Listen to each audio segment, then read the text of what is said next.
Hey everybody, welcome to Free Tip Friday. You may notice that I'm still wearing the same outfit that I was wearing on Wednesday because it occurred to me that I'm actually off on Friday. So I thought I would give you a pre-recorded um, Free Tip Friday today because I am actually off. And I wanted to share some of the finishing techniques from our Wednesday show. So thank you so much for tuning in today, as always, from wherever you are. Janice will be moderating, or is moderating, because when you're watching this, it's Friday, over on our YouTube channel, and Geeta is taking care of Facebook. So we really appreciate you guys. I will not be seeing these comments live because I will not be here, but they will do their very, very best to answer your questions should they have them when you put them in the chat. So it's great to have everybody here, as I said. And of course, Free Tip Friday and our bead shop live uh, broadcast. Sorry, Drea just texted me, so it was totally distracting. You can find our live broadcasts, our Bead Shop Live and our Free Tip Friday, every Friday at 10:30 a.m. Pacific time. And next week, which is next Wednesday, which is the 25th of August, we're going to have a very special guest here in studio, someone you know and love who is usually over on the East Coast. That's right, Janice will be here, and she has a great project, one of her Janice signature pieces, so you're not going to want to miss that. So Janice and I will be back together again in the same place, which will be awesome to have her here. So for details on that broadcast and all of our broadcasts, of course, you can find us on our social media at beadshop.com on our Instagram, at the Bead Table on our Facebook group. And if you haven't joined us already, please jump over there and give us a join. We'd love to have you. And then, of course, you can hit like and subscribe right on our YouTube channel so that you never miss one of our great broadcasts and tutorials that we have up there. And of course, for today's project, you can find all of the product and products from today's broadcast right on our website. The kit, the Ocean Blues kit that I used for this piece is sold out. It was just a very limited edition. Pardon me, but I'll have more fun mixes for you to peruse. I've got one coming up in September that you won't want to miss. And of course, I go over on Wednesday's broadcast. If you haven't watched it, go back and watch the broadcast from the 18th. And I talk a little bit about the ingredients and stuff that I've used. So you'll be able to recreate it from your own stash. All right, still working on my same cup of coffee. So let's get back to this piece, and I want to share with you how I'm going to finish it. So when last we saw this necklace, and I'm going to actually, before I show that, I'm going to put it on this neck here. When we played around with this on Wednesday, you will remember that I did 6 strands from that kit, and you can see all 6 strands are here, and it's a great necklace, all ready to be worn. I love it. It's such an old school Kate style. Let me put this one to the front here, play around with it. But I think it was, I hoped you guys loved seeing the closure as much as I loved sharing it with you. It was really fun.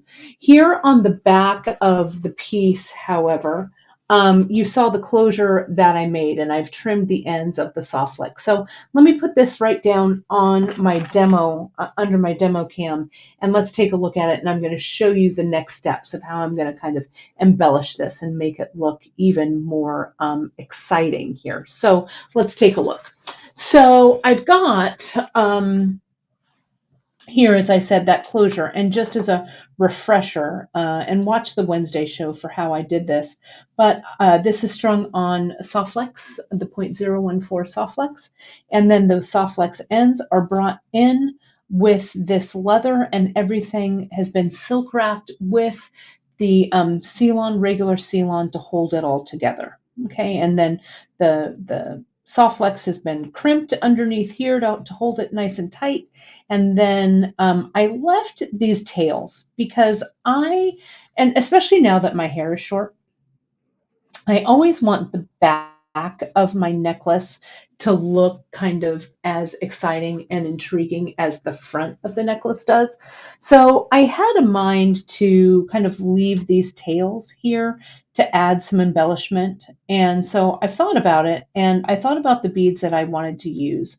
And the beads that I've chosen, I went and I grabbed some of these old Cameroon beads, we call them. And these are vintage African brass beads here.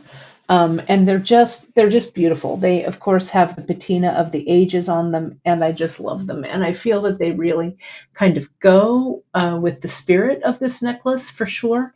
So I'm gonna use each. I've got 4 strands here, and I could even use more. I could have put 2 more strands in the back here, and silk wrap them in. You know, it's a way to kind of add kind of a counterbalance to this piece. I could also then wear this with the button section kind of at an angle as well. This is very, using stuff on the back of your necklace is a very Helen Dietz style of designing. Helen was just a Bay Area beading treasure. She's passed away. She lived, I think, almost to the ripe old age of 100. She died a few years ago, but she would teach these classes in her house up in the Oakland Hills, and you would go, and it was like this huge commitment. You would have to commit like weeks and weeks of doing these huge masterpieces. So I think actually the Oakland Museum may be holding some of her collection. She was a very active member in the Northern California Bead Society, but Helen lives on in those of us who knew and loved her stringing style. So whenever I do a counterbalance or something in the back of a piece like this, I always like to say it's a Helen tribute. Okay, so the pieces of leather that I have here on the sides, the ones that I did, and this is coming out, it goes through here, it's the loop, and then it comes back down. The tails are about 5 inches, maybe just a touch more here, but I'm going to play around with this length because I kind of like them a little bit long. I'm going to be able to tie knots and stuff with them, but I'm going to first string a couple of these shadow beads. They're regular brass shadows. The leather, just as a reminder, it's a 1.5 millimeter. And I'm going to slide it through here. And since this has been kind of a journey in silk wrapping, I'm going to add a little bit of silk wrapping just as a decorative element here. All right, so just go with me on this. Again, I don't have any concrete plan decided about this. I'm just going to kind of riff here and see how it all comes out. Again, if I don't love it, I can just lop these off and be done with it. But I'm going to see if I can create something that's kind of interesting, a little bit of interest on the back. So I've cut about 10 inches of this antique brown Ceylon and the regular Ceylon, and I'm just going to give myself a short little silk wrap here. Now, silk wrapping is really a staple technique here at Bead Shop. It's one that we use a lot. You can find a really great tutorial step-by-step over on our website at beadshop.com in our basics section right in our learning area. And we also have, it's one of the very first videos that went up on our YouTube channel. So you can see Janice on our YouTube channel also doing a silk wrap tutorial. So you can see I've just added a little bit of silk wrapping here, and I'm going to come in, I'm going to use my thread burner actually to burn those ends away, and then I'm going to see how I like it. Now there's no glue on this one, right?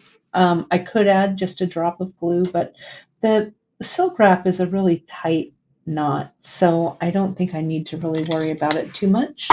And you can see I'll bring those down, and I like the looks of that. So now I'm going to come in with my old Cameroon bead, which is basically, it's a brass bicone bead.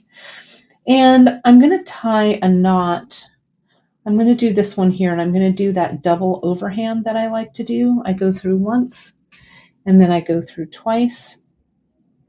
And as I pull it, you can see I pull it into a figure-8 shape, and then I bring those two ends, those two top loops of that 8 together and tighten it up like that, just very carefully. And then I check the other side, see how there's a little cross on that side. So here is this one right here. So here I'm going to bring this one, and maybe I'll do a silk wrap a little bit lower, and maybe I'll do one of these guys. I've got 5 of the old Cameroons in a package, and 4 strands of leather, so maybe I'll use 2 on one. So I think I'm going to put a silk wrap here, right here. I like the looks of that. I'm not measuring. I'm just kind of going with what my designer eye tells me to, and that's, in my book, totally valid. So, you don't have to plan out too much, but get that silk wrap down there. And see how I've made that loop? I made that loop and laid it along my leather. And I take this long tail and wrap this long tail towards the loop, over capturing the other tail of the C-long and the length of the leather. Maybe I'll silk wrap this one a little bit longer, right? So it's a little bit of a longer length. And I will come in, looks like this leather got through the loop, which I don't want it to be, so let me just take it out. Put this end of this thread through, pull that down, and you can see how that loop captures that other piece of cord there. And I'm going to just come in and tighten that up. And that connection will pop right under that wrap that I've just made. You make sure that's nice and tight. There we go. And I like to pull on both strands here to make sure that everything is tightened down.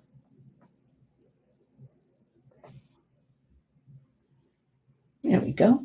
And again, I could just use my thread scissors, but since I have my thread burner and it has fresh batteries in it and everything's working fine, I'll just come in and burn those threads away, especially on these nylon threads. That way it kind of cauterizes the end of the thread and it doesn't give you a little kind of frayed fringe at the end of this. Okay, so now I've got these two here and nothing's popping over. I need to make sure that's true. And then here, maybe I'll add one more of these Cameroons right here, or maybe 2. I don't know, maybe 2 is enough. And maybe I'll just add, again, maybe I don't want it to be too heavy. So maybe I'll just add a couple of these shadows and another double overhand here at the bottom. And I don't want them to line up. I want one to be slightly lower or slightly higher than the other. So there we go. Okay. That looks good. This maybe, see how this one here on the left, it's a little, I think it's a little long. So let me slide it up. I was trying not to make them line up, but I think it's just a little bit long. So easy to just unknot. If you know how to tie knots, you should also know how to untie them. So let me raise this up just a little bit. 1 and 2. That's why I don't pull them too tight until I really know that I'm exactly where I want them to be. So this looks good. I'm going to bring these two together, tighten them up, and then let me hold it up and let's see. Now those are right one next to each other, right? So let me see if I can pull that down just a hair. Yeah, there we go. That is exactly what I want. So sometimes if my fingers don't want to pull these knots tight, sometimes what I do is I come in and I'll tighten it. I'll grab it with the plier here, and I'll kind of go towards the end because the plier kind of smashes the leather, though it is kind of an interesting look to it anyway, when you kind of crimp it and flatten it with the leather like this, with the plier. But I'll come in and I'll just give this a little angle cut here, and then an angle cut here. There we go. And that side is complete. And I really like how it just blends right in there. So let's do the same on this side. And I'm going to go a little bit faster since you've seen me do this side. Let me put on a few of these guys. Again, these are the regular brass shadows. No surprise to you that I'm using these, I'm sure. If it doesn't go through those shadows, go ahead and give that leather a little bit of an angle cut, and it'll be a little bit easier for you to string these. And also the leather cord, this is the 1.5 millimeter that I'm using, but sometimes the cord can be a little heavier or a little bit thinner, so it just depends on where in the cord you're cutting it. So you can always give it that little bit of a cut. I'm going to look, and I don't want any of these to line up if I can help it, though they're on opposite sides, so it doesn't really matter. But I'm going to bring that loop here. Get the long piece around the short piece. Here we go. And wrap. And just wrap as long, make this silk wrap as long as you'd like it to be. Here we go. One little wrap next to the other, right? Don't cross anything as you're bringing it around. There you go. Now, as it comes around, it's going to go through that loop, and you'll use this long thread here to pull it down and to pop it underneath the wrap. Oops, that tightened up just a little bit too quickly. Let me see if I can push that down where it goes. If not, I can always redo it, but I think I can fix it. There we go. Popped underneath. I could feel it as I pulled it, and now I'll pull it in both directions. There we go. Straighten everything out. If your silk wrap gets too tight, it looks a little funny, but I think that looks all right. And we'll clip. Oh, no, I've been thread burning, so let's be consistent. And if you have just a little, I have a little hair right there that was left, I'll come in and just heat it and tap it down. There we go. This one I'll insert into, and be careful because this tip, once it heats up, it stays, it gets hot, right? It's a cauterizer, so it's hot. So don't touch this tip to your finger until it's cooled down. So here's these three. Let's get one of these guys. And let's go ahead and do that double overhand. You could do a single overhand knot, but this double overhand makes a nice, really clean, bulky knot for that. So there's that one. And I'll do this second one. This cord is a little shorter. So you know what I'm going to do is I think I'll put this one up top. I'll put a knot here, like so.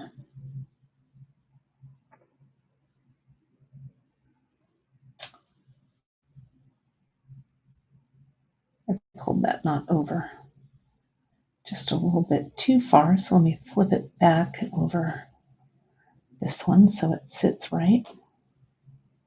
There we go. Let's see where that's going to sit. That's okay, it's a little high. Bring this down.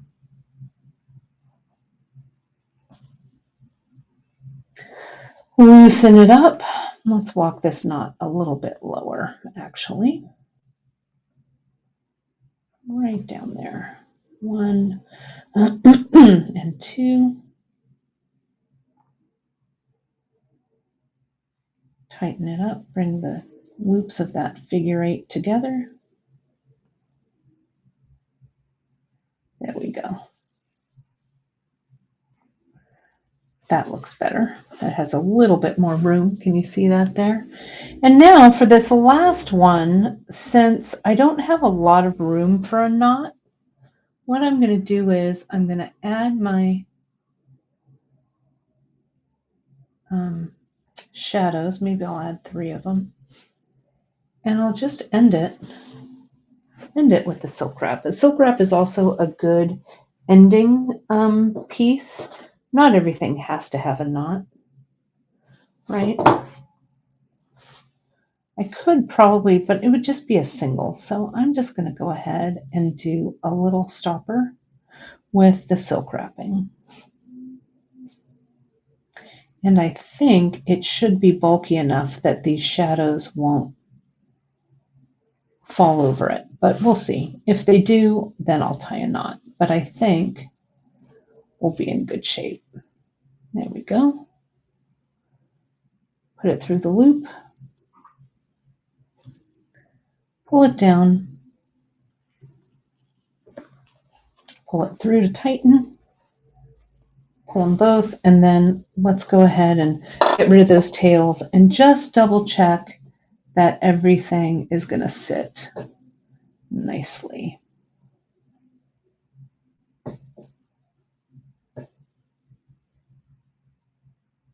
There we go. Put my lid on that hot thing. Yep, there we go. See, that's not going anywhere. So see how this end just looks nice and sleek without any knot at the bottom. And I'm going to cut these both. I'll leave this tail a little bit longer. Cut it at an angle. And cut this one at an angle. So let's take a look at what we've got on the back here. So here's our button.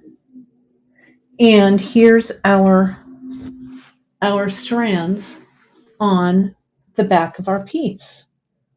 And I think it looks, I don't know, it adds a lot of interest to it. I think it's a really nice way to showcase how this looks. So let me get the neck back here, and let's take a look at how these guys. So here it is. Right there at the side, you can see, or as it's on the back, you can see how it lays, there we go, just nicely on the back of the necklace.